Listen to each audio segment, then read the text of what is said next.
کے ساتھ یہ حال ہوا ہے. یہ ہاتھ میں مٹی کا پیالہ پانی بھرا لے کر پہنچتی ہے, اپنے ابا کی صورت کو دیکھ کر اپنے باپ سے لپٹ جاتی ہے اور اپنے معصوم ہاتھوں سے, اپنے دوپٹے سے اپنے باپ کا چہرہ پوچھتی ہے اور روتی ہے اور پوچھتی ہے ابا سے, ابا جان یہ مکے والے آپ کو کیوں مارتے ہیں؟ ابا یہ آپ کے ساتھ یہ حال کس نے کیا؟ ابا جان آپ کے کپڑے کس نے پھاڑے ہیں؟ ابا آپ کے چہرے پر کس نے تھوکا ہے؟ ابا آپ نے ان مکے والوں کا کیا کیا ہے جو یہ آپ کو مارتے ہیں, آپ کو ستاتے ہیں؟ بیٹی کو روتا ہوا دیکھ کر باپ نے بھی رونا شروع کر دیا. باپ بھی روئے جا رہا ہے اور بیٹی بھی روئے جا رہی ہے. آخر میں اللہ کے نبی صلی اللہ علیہ وسلم نے اپنی بیٹی کے آنسو پوچھے اور کہا بیٹی تو اپنے باپ کی فکر نہ کر, بیٹی تو اپنے باپ کا غم نہ کر, بیٹی تیرے باپ کا لایا ہوا دین خدا ایک نہ ایک دن ہر کچے پکے مکان میں داخل کر کے چھوڑے گا. کوئی عزت کے ساتھ قبول کرتا ہے تو عزت سے, ورنہ ذلیل ہو کر اس کو یہیں پر آنا پڑتا. پھر کو بڑی تکلیفوں کے بعد یہ دین اللہ نے ہم تک پہنچایا ہے.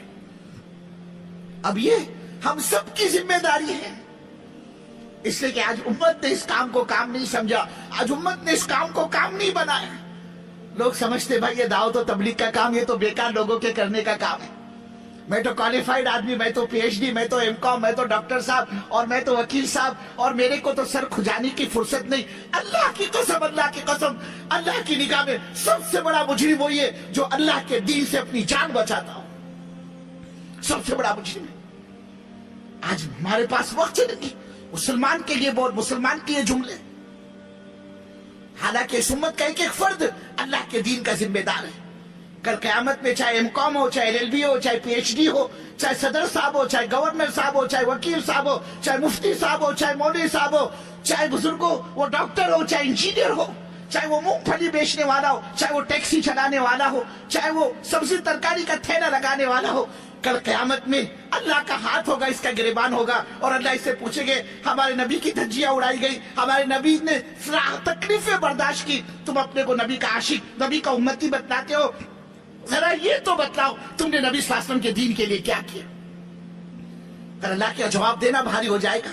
آج امت کا حال یہ ہے, امت شراب پینے کو گناہ سمجھتی ہے, امت منہ کالا کرنے کو زنا کو گناہ سمجھتی ہے, امت حرام کمائی کرنے کو گناہ سمجھتی ہے, امت دعوت کی محنت کو چھوڑنے کو گناہ نہیں سمجھتی.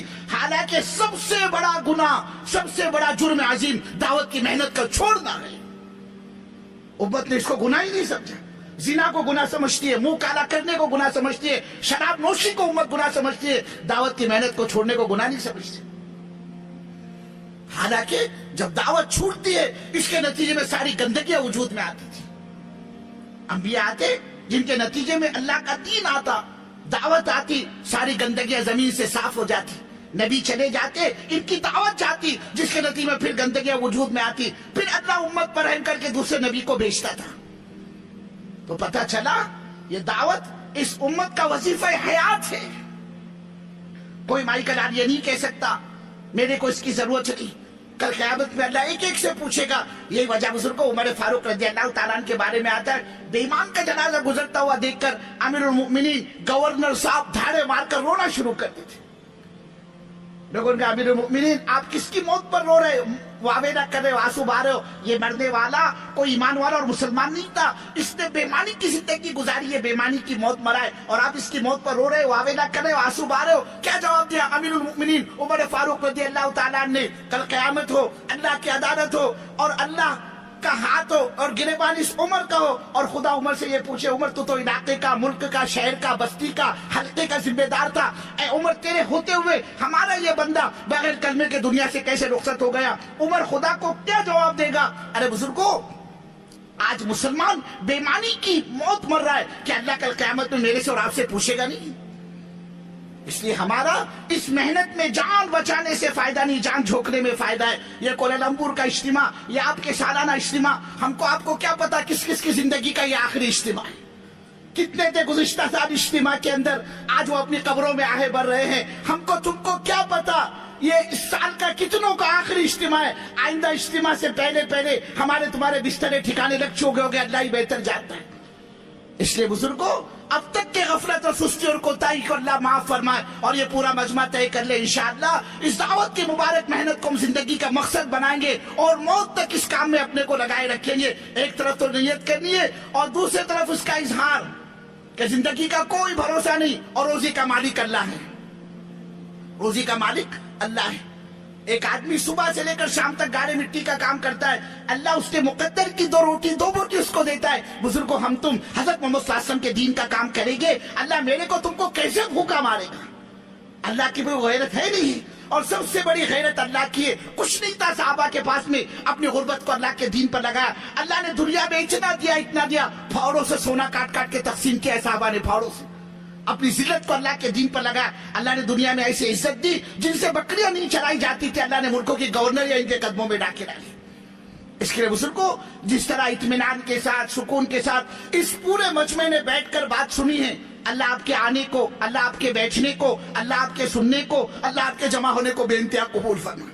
اب آخر میں گزارش اس بات کی, جب تک دعا نہ ہو جائے, جب تک تشکیل مکمل نہ ہو جائے, جب تک یہاں کے اعلانات مکمل نہ ہو جائے, ہمارا کوئی بھی ساتھی, ہمارا کوئی بھی بھائی اللہ کے واسطے اٹھ کر جانے کی فضا نہ بنائے. مجمع میں سے اٹھ کر جانا پوری تشکیل کو خراب کرنا ہے. آدمی کا کوئی عذر ہے, معذور ہے, تو معذور کے لیے تو شریعت کا حکم بھی بدل جاتا ہے, ہم اس کے لیے تو راحت پیدا کر دے. اس کے علاوہ کسی کو جانے نہ دے. کوئی اٹھتا ہو تو اس کو اکرام کے ساتھ, محبت کے ساتھ, شفقت کے ساتھ اس کا ہاتھ میں اس کا پیر پکڑ کے کہ اللہ کے واسطے تشکیل کو خراب نہ کر. اب اللہ کی ذات پر اعتماد, اللہ کی ذات پر توکل, اللہ کی ذات پر بھروسہ کر کے بتلاؤ. ہم آئے تھے اجتماع میں شرکت کے لیے, اللہ نے بات دل میں اتاری ہے اور انشاءاللہ ہم اپنی زندگی کو بنانے کے لیے, اپنے کو مقصد پر ڈالنے کے لیے 4 مہینے کے لیے نقد یہاں سے اللہ کے راستے میں نکلنے